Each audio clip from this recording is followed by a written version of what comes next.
isaanii lakkaaniiti eessatti galchuu alaabaa xambaaroo warra Sidaamaa warra gosa warra kibba Oromiyaa kanatti galuu jechaadha.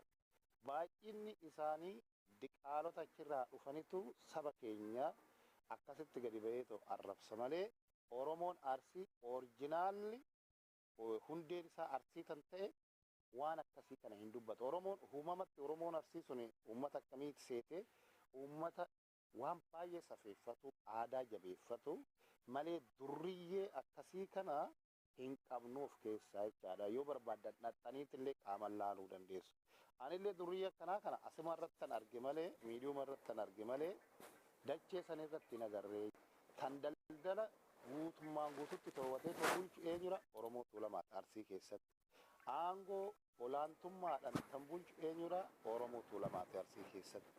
Amantiis mana amantii akka barbaadetti bakka barbaadetti guyyaa barbaadetti dhaqeetoo kan ijaarrateetoo achis manni bataskaanaa jiru olaantummaa amantiis qabu Oromoo Tuulamaati. Kana beekaa biyyi Arsii tani Oromoo Arsii kan jedhamu tokko hin jiru. Tan uummata Oromooti.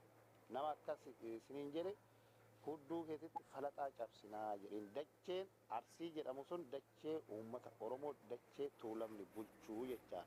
Baale dachee Oromoo dachee Tuulamni bulchuu jechaa. Baale Tuulamumatu bulcha. Kana beekaa. Kanaafi akka waliigalaatitti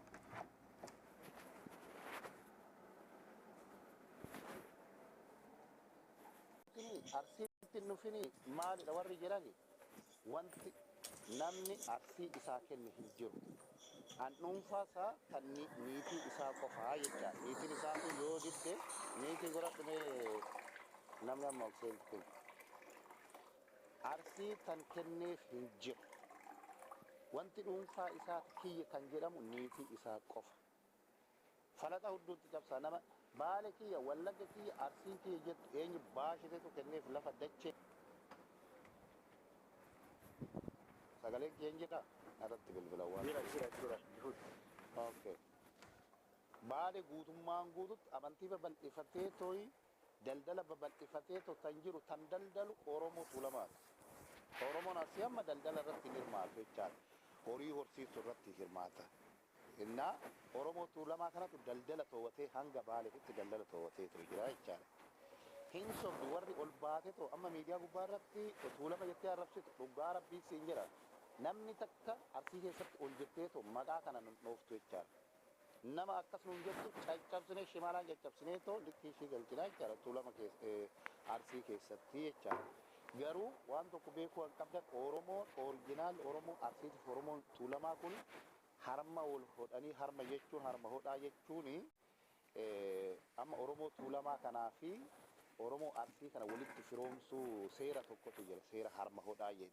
Erga guyyaa saniitti seera sana erga guuttee Oromoo Tuulamaa fi Oromoo Arsiititu harma wal hodha. Erga guyyaa saniitti durba walirraa fuutu maaliif fira dhiigaa taateedha. Akkuma warra abalijii jedhasanii tooftaa akkasii uummata baasee too uummata Oromoo Tuulamaa waliin uummata jiraatu kana tan xiqqeessaa jiru durriyyee diqaalota warra walaamotii jechaadha. Kana beeka gosa isaanii gaafadha baay'inni isaanii walaamoodha. Eenyu namichi pirezidaantiin Oromiyaa tan ture sun maqaa sanaan dagadhi duraan kan biyya alaatitti baqateetoo yeroo viidiyoon biyya bulchitu.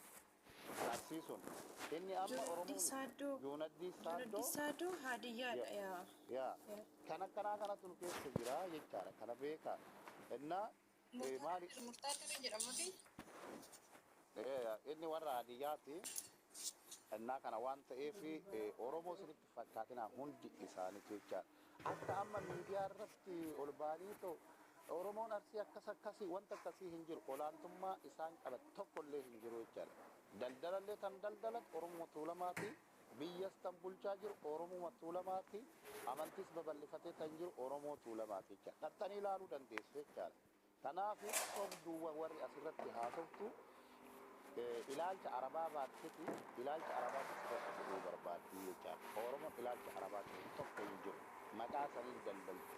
Warra daa'ummaa ishiitiin hoolaa hattee gurgurattee maatii ishii jalaa baate too Suudan deemtee lukaanii yookaan biyya Euroopiyaa dhuftee yookaan biyya Arabaa deemtee karaa irratti warra guddatan seenaa seenaa Oromoon beekan aadaa Oromoon beekan namoota akkasiitii jechaadha. Kashlabbee kanaaf jettanii uummata Oromoo Arsii hunda walitti hin qabina. Uummanni Oromoo Arsii uummata aadaadhaan buluu jechaadha. Kashlabboota kana laaltanii ta'u hunda walitti hin qabina isin jechuudha. Galatooma. Ayyee galatoo nurra darbe baay'ee tokko nurra darbeetti nu dubbise malee nuti ganda namaa shawaan viidiyoon harkaa qabame haala suukanneessaadhaan gaafa Oromoo Tuulamaa arrabsan kana viidiyoo anu miidiyaa kee irratti nan dhageessisaa ture yeroodhaan. Araqee dhugduu maalaan jettu ijoollee musliimaa waliin guddanne nuyi walumaan taabota gaggeessina walumaan xajjii dhugna koffiyyaa adii ofirraa buusanii kiisi keessa godhatanii mana xajjii walumaan seennaa jechaadha. Araqees walumaan dhugna hin sobdi. Hundee takka jetti. Oromoon akkanatti waliin jiraata. Warra garuu akkas nama arrabsan kana ilaaltanii ta'u Oromoon sun ilaalcha akkasii qabaa jettanii ta'u akkas fudhan jechuu barbaadetan. Galatoo. Ayyee galatoo nuti kanaadha kan nuti nuti isa jenna yeroo baay'ee Oromoo fuudhuudhaa deebisii Oromoo siif barbaada okee siif barbaada Oromoo. Waa'ee keenyarraa naasa'ina kana dhuguu kana dhiistuu nuuni jedhina maaliif haraqeellee gootatu dhuga goota maaliif inni dubartiin dhuguu hin dandeessu dubartii yeroo jiru warra dubartootaa akka isin cabsuuf miti maaliif humni waan dandamachuu keenya dhiirri dubartiin gargar warra dhiiraa waa baay'ee damdaman waa baay'ee reezisti godha garuu warreen akkasii jettu suni Ifanaaf godhu obboleessa kiyya dhaamsa tokkoon isiniif dabarsa jedhee nan dagadhee jidduudhanii yeroo baay'ee miidiyaa kanarratti tallaalu shamarreen Tuulamaa warra amantii jijjiirratan dhiiraaf jedhanii tooyi jechaadha. Nama tokko hin jaalatu. Ani jaalatan immoo ijoollee Baalee yookaan ijoollee Arsiitii jechaadha. Gosa isaan beekan, maatii isaan beekan, sin jaaladha maal waan jedhee afaan kana hoo'anii fi kanumaa jedhaniif amantii jijjiirratu jechaadha. Dhiiraaf jettee shamarree Tuulamaa kaleessa sanan jechaa ture kan dhiiraaf jettee too amantii hin jijjiirratin tokko kana. Lammata dhiira biyya Arabaatitti hin dhiyaatin kiloo sin ajjeesaa jira jechaadha. Qarshiis gara isaaniitiin hin ergina. Waan tokko addaan citaa. Because akkanatti sin ajjeesanii nama baay'ee ajjeefamee dhofamee jechaadha. Anan jedhu amantii kee dhiiraaf jettee hin jijjiirin yoo amantii san kitaaba dubbistee irratti amantee abbootii amantaa gaafattee onnee keetirraa irratti amanteen alatti malee shamarree Tuulamaa amantii kee hin jijjiirinii jechaadha.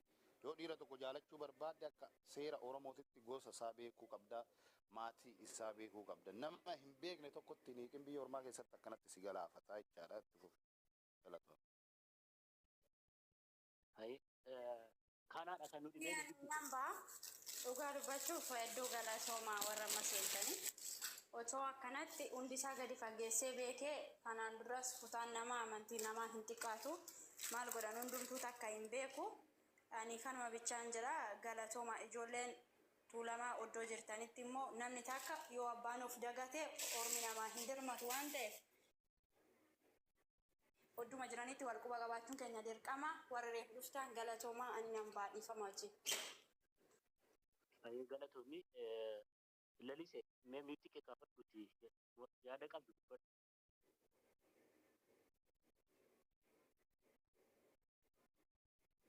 Lalise jirtu. Daqiiqaa muraasa nama biraatti carraa kenname nan dhufa hojii nuuf harkaa qaba.